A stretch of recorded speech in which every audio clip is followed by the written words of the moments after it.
Here we go, episode 3 in our 4-part series called The Real Cost of Disorganization.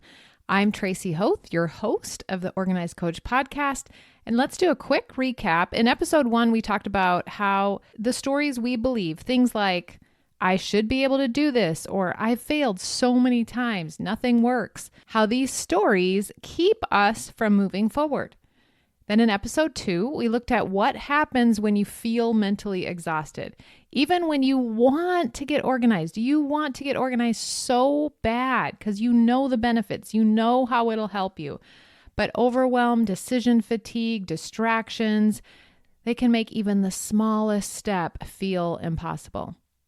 Now today, in episode 3, we're going to get really personal because for so many people, disorganization really isn't about stuff or systems.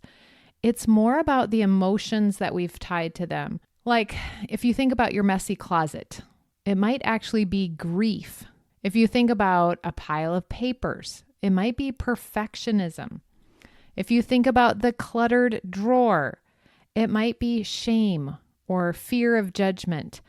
Disorganization often carries emotional weight. So think about it for you.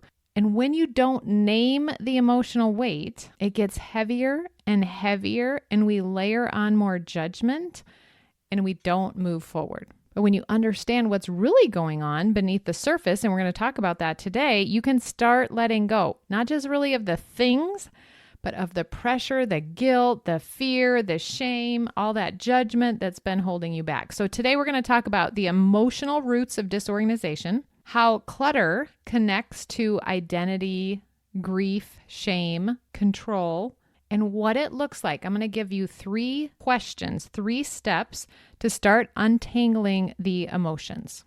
Because once we understand the emotions and how to untangle them, what to do with the emotions, then we can make progress getting organized. This episode might feel tender, especially if you're challenged by the emotions behind it. And that's okay. We're going to walk through it.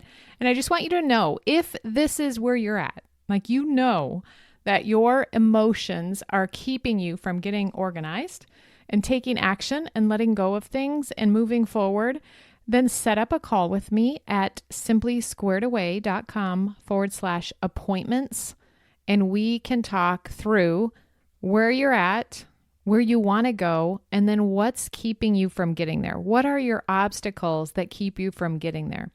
If I can help you, I'll share how I can help. If not, I'll give you recommendations and do all that I can to make sure you get to where you want to go. We do not want to spend the rest of our life stuck where we're at, stuck in this emotions, because it can be helped. You are not broken. There's nothing wrong.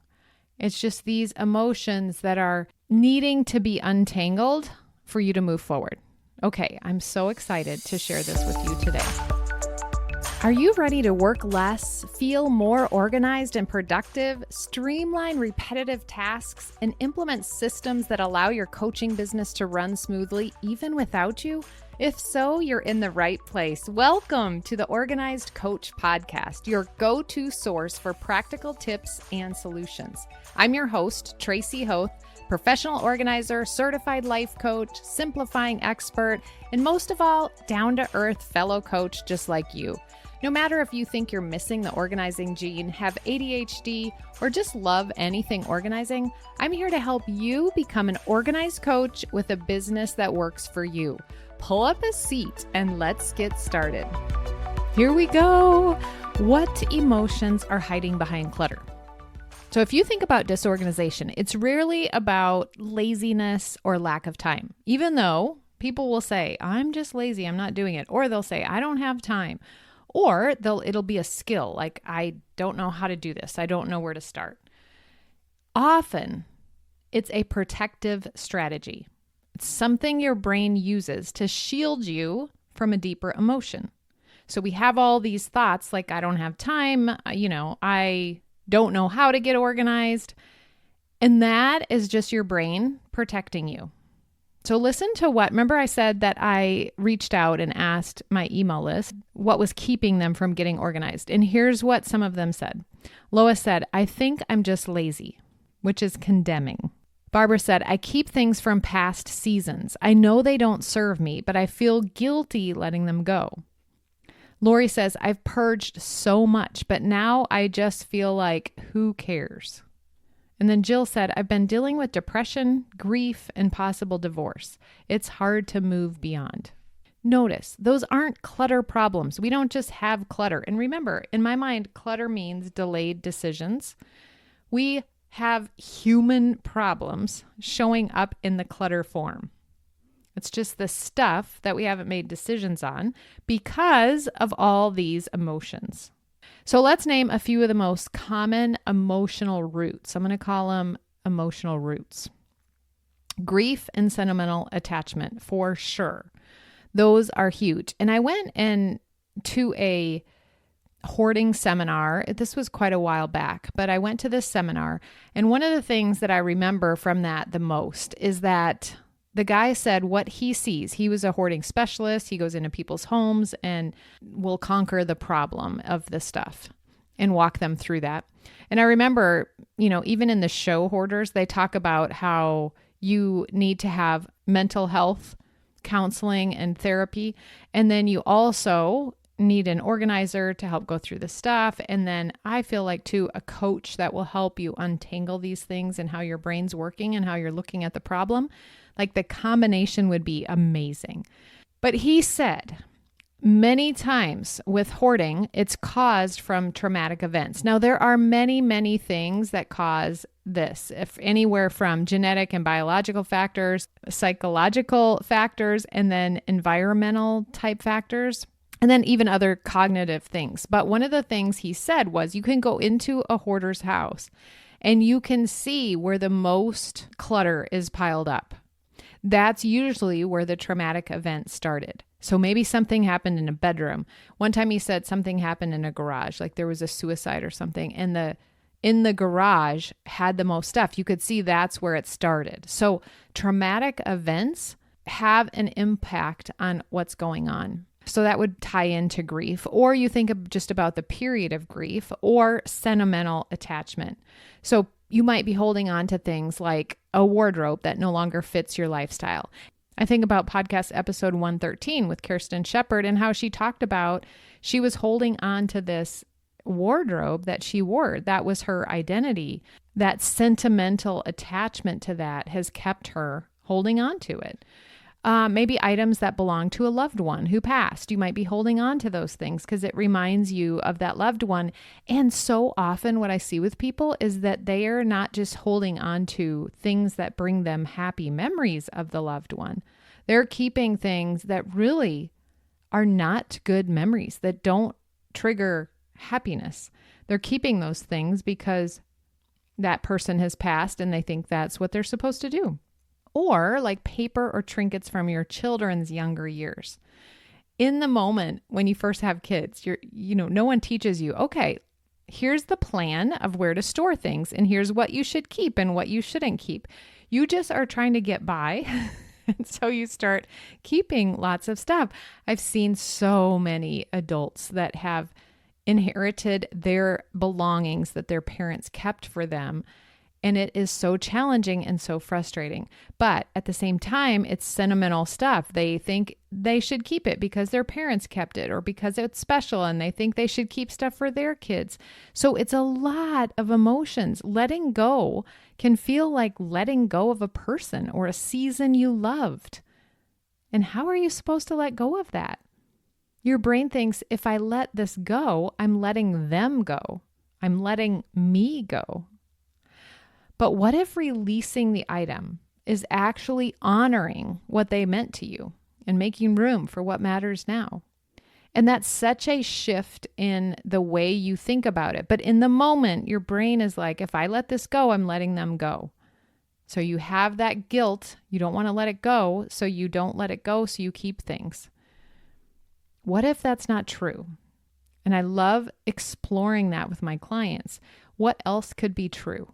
And not in a judgmental way, in a purely calm, relaxing, opening, abundant way that maybe there is something else that's as true, more true, just as true.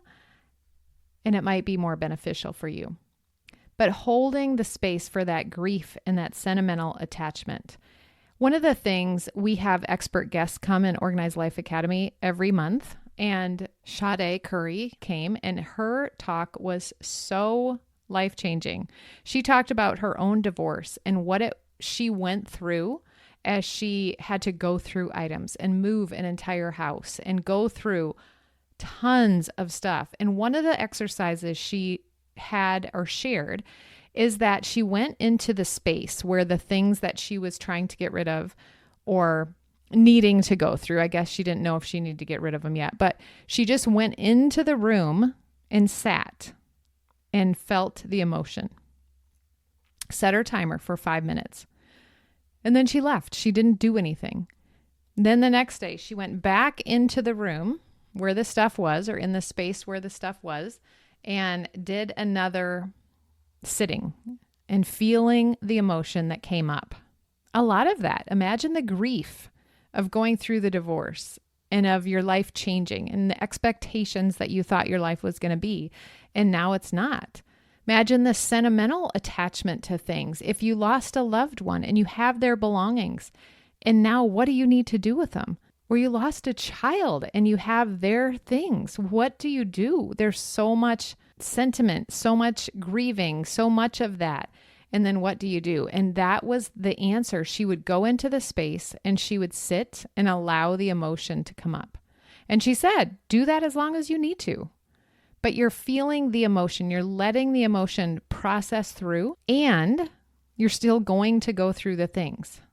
But take the time to do that as well. And some of my clients since then have done that, and it's made a big difference. Okay, the other common emotional root, or another common emotional root, is shame and judgment. The shame. Oh my gosh, that's so much. You should have done this already. What's wrong with you? Judgment says, what kind of person lives like this? This shows up in statements like, I don't want anyone to come over. You ever fear someone just might show up? I should be able to do this myself. This is so embarrassing. I'm an embarrassment. And that shame becomes a wall between you and the progress you want to make. And when we feel shame, we freeze, we avoid, we hide. But what if the clutter isn't a sign that you're broken, but just that your current system no longer serves you? What if there's nothing wrong with where you're at? I'm actually going through a book. I do a group every year at our church, and we're doing a new book this year, and I got it ahead of time, and I'm just barely started reading through it. But the book is called The Red Sea Rules, 10 God-given strategies for difficult times. And the first one, it just made me think of this episode. But rule number 1 is realize that God means for you to be where you are. And I think about that this shame about where we're at and the situation we've gotten ourselves into, it holds us back so much. There's so much emotion there. But if you just realize this is exactly where I'm supposed to be. I am supposed to be right here. What do I need to learn about my emotions? What do I need to learn about what's happening with me right now? You're supposed to be right there where you're at. Okay, another root cause is perfectionism and control. This is when you don't start because you're afraid you'll mess up. Or you do start, but you stop halfway because it's not turning out how you imagined. I get stuck in the middle. One of the responders said, I want it done perfectly or not at all. I wait for the right time to do it all the way. That time never comes. I want the after picture in my mind before I even begin. Certain personality types, I'm one of them, want to know the how, and I want to be super efficient. I don't want to waste any time along the way. I just want to know exactly how to do it. Tell me how to do it. But that's not how it necessarily works. So this kind of pressure keeps you paralyzed. Being perfect is often just fear wearing a mask. So that perfectionism is the fear behind what's happening. What if you gave yourself permission to take just the next best step and let progress be the new perfect? What if taking action, taking a step was perfection? It's the new perfection. Okay, so I want you to think about it for yourself. What is the emotion that you can see initially? Like, what do you see? If you just look at yourself and where you're at, what emotion comes up? All of this emotional weight creates very real consequences. So if we look at business, you delay growth because you're emotionally exhausted. You avoid asking for help because you're afraid of judgment. You don't want anyone to see. I was just working with a client and she's so afraid that people will see. And the beautiful thing is, in the time that we worked together, she opened up to let some people see what was going on, to see her clutter, to see her struggle with it. And it was the most beautiful experience for me to witness her witness it. I mean, yes, it's uncomfortable for sure, 100%. But once she got past that, I think she feels so much more connection with other people. The people that she shared with, her friends understand her more. Her kids can talk to her more. You fear that judgment. You don't make decisions because you feel attached to the past. And then you waste time spinning in the guilt and self-doubt or the all or nothing thinking. And in the process, you're stuck. You remain small. You're alone. You're not, creating the beautiful life that you want. But know that you're not alone. You're a person. What I see in all of my clients, they're persons, people with full hearts, living a full life. And that means emotions will come up. That will happen. So I want to teach you a simple 3 questions to begin releasing emotional weight, untangling it, understanding it. The first thing to do is to name what's really going on. Look at a space. So walk into a space where there's clutter. And that might be on your computer. That might be in your office. It might be in your kitchen, wherever it is. Open your bathroom cabinet. Walk into your closet. What emotion are you attaching to this item or this area? There are emotional wheels that you can get off the internet. If you just search emotional wheel, you'll get a wheel, a colorful, it's so beautiful. And I have a pillow, that's my emotional wheel, that has all emotions listed on it if you're not good with emotions. But when you look at this area, ask yourself that question: what emotion am I attaching to this item or this area? Especially if you look at a specific item, it's really easy, maybe more easier. But if you walk into an area, you can ask the same question. So maybe it's guilt. Maybe it's grief, fear, sentiment, overwhelm. Just naming the emotion neutralizes it. So notice, if you avoid naming it, you're shamed by it. Shame thrives in silence.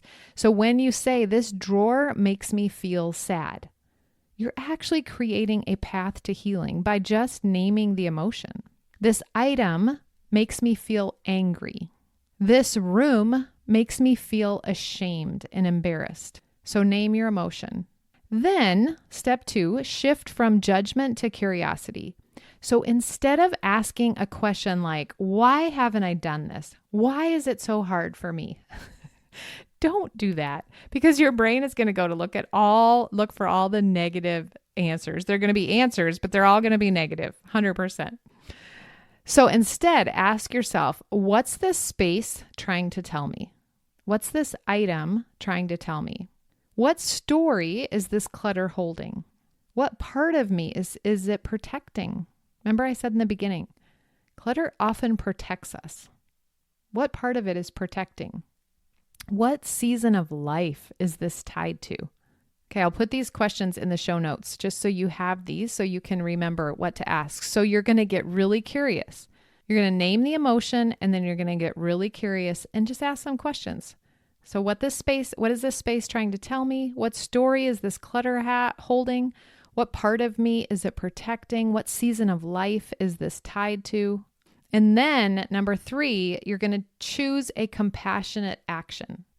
Now, this compassionate action could look a lot of different ways. An example of a compassionate action is to take a photo of something sentimental. Just take the photo. You don't even have to do anything, but take a photo of it. Maybe write a letter. Write a letter about the emotion that it's causing. Write a letter to the person whose stuff it was. Maybe a compassionate action is to just sit there and feel that emotion for 5 minutes.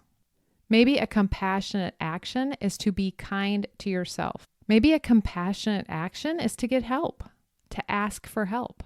And sometimes it's hard to think of compassionate actions for ourselves. So I like to think, and I often have clients, I'll just say, like, think of your child or your grandchild or your niece or nephew or your 5-year-old self. And I'll think, okay, that person is having this problem. And you've asked them to name the emotion. And then you've asked them to get really curious. Don't judge it. Just get curious. What's going on? What do you think is happening? And then what would you tell them? How would you show them compassion? Would you give them a hug? Would you take some time? Would you listen to their story? Maybe a compassionate action is just writing the story of that item or listening to yourself. Just tell the story out loud in the space. So whatever that is for you, if you need help figuring out a compassionate action, feel free to DM me on Instagram and just say, okay, here's my emotion. Here's what I found when I was curious.